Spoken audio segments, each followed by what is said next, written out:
Hello, this is George Senda, the guy from Pittsburgh, and before I talk about what I'm talking about in this video, and I'll ask you to bear with me, I have a number of people to mention. It's kind of incredible. I've never gotten this many people in one day. These are all new subscribers. Ken Lundgren, Gatorade157, Kurt Arnold, Jorge Fanganel, Universal Peace, Unlimited Light 3, Louis Boyce, Bandmon41, Jackie Stewart, Ted L., Sandra Wallace, Maureen Westling, I Am Efficient Efficacy, Wayne Dickinson, Alex G., Matthew J777, Autumn Alsip, Merligen Metatron, Yod Iamu, Stephen Wabble, Essa Cool. Thank all of you for subscribing. Thank you for watching. And all of you, subscribers or not, please donate to my PayPal account if you wish me to continue my efforts, because in a couple of months I do have to pay for Comcast so the live streaming will not buffer and be slow. So I did a lot of research during the night. It's very cold right now with the door open, and when I'm done with this video I'm going back to sleep. But there's all kinds of talk about Gotham Shield. And this is an exercise to simulate a nuclear attack on New York City.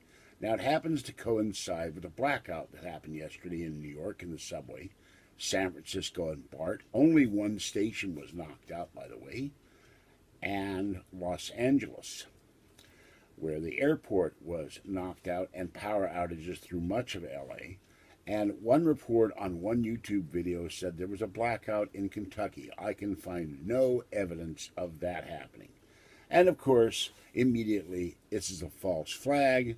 This is a precursor to a nuclear attack. This is martial law coming, FEMA camps, going to put everybody into FEMA camps.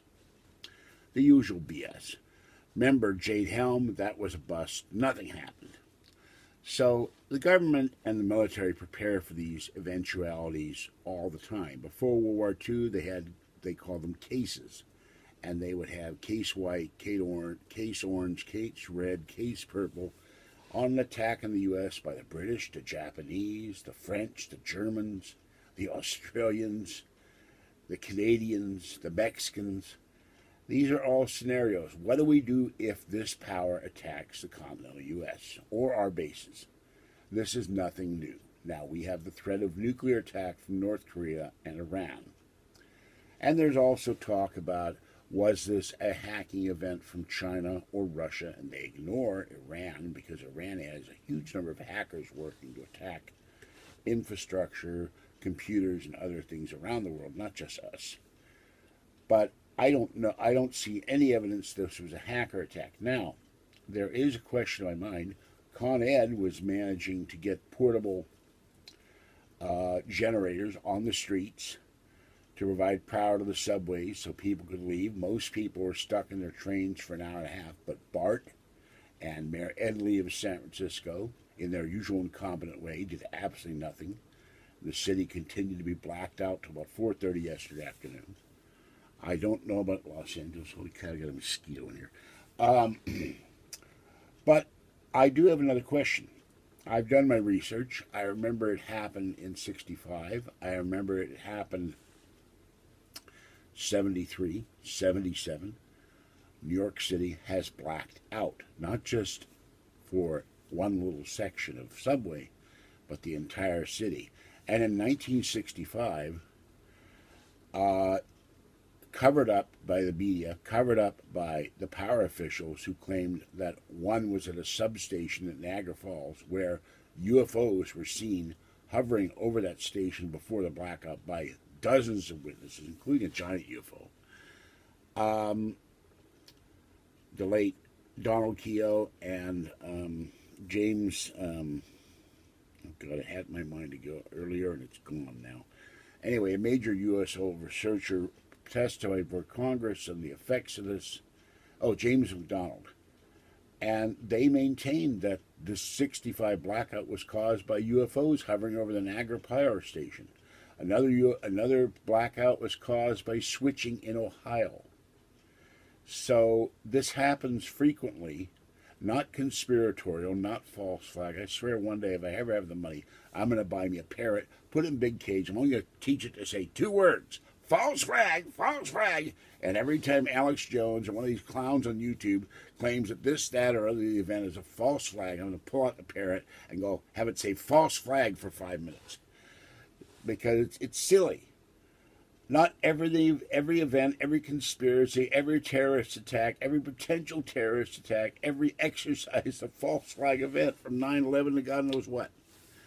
But getting back to the UFO question of today, 2 videos on YouTube. One of a small UFO. Frankly, it looks like a Mylar balloon, way up high. And a Mylar balloon supposedly knocked out the Long Beach Harbor Terminal Thursday night, and hundreds of trucks were trapped in there. I don't understand why they were trapped. They can't drive away. But a giant triangular UFO was seen 2 days ago over the Hollywood Hills in Los Angeles. And 2 days later, we have a massive blackout in LA. And a metallic UFO was seen 2 days ago over New York City. And 2 days later, we have a blackout in New York City. And one UFO was sighted over San Francisco within the last 2 days. And lo and behold, we have another blackout over San Francisco. So, question in my mind, are we being told the truth? And is the UFO question being ignored? Were UFOs responsible for all 3 of these blackouts? Now, I don't know of any evidence that any of these UFOs were seen over power plants, but in San Francisco, a power plant supposedly and mysteriously caught on fire. And yet I watched the press conference by a vice president of PG who said, this was caused by a fire, but we don't know the cause of the blackout.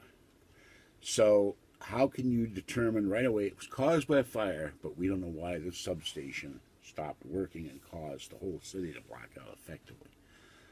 So think about that for a moment. When you're told these explanations, and then later on we're told something entirely different, as we've seen in Roswell and in so many other cases where they change their mind or the story doesn't fit, and it's like wearing the OJ glove, and then they come up with another reason why, oh, we made a mistake with the first story, this is the real story.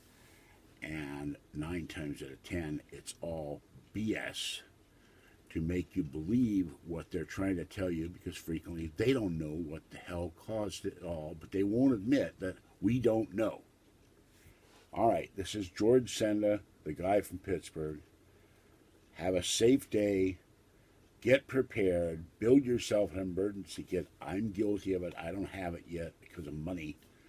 I will in the next few months. Build myself an emergency kit for here and a small emergency kit to take with me in my backpack wherever I go. And this event and other things is another reason why I plan to be out of this apartment in 3 years on my own land and build my own home, because I don't want to be sitting here if the grid goes down for days or weeks and there's no food and no water and no electricity, and I'm in an all-electric apartment. Okay, I will see you guys later today and tomorrow night, 7 o'clock, live on the 6 Rings in Oakland videocast, 7 o'clock Pacific time. Have a great day and a great Saturday and a great weekend, and I'll catch you next time. Bye-bye for now.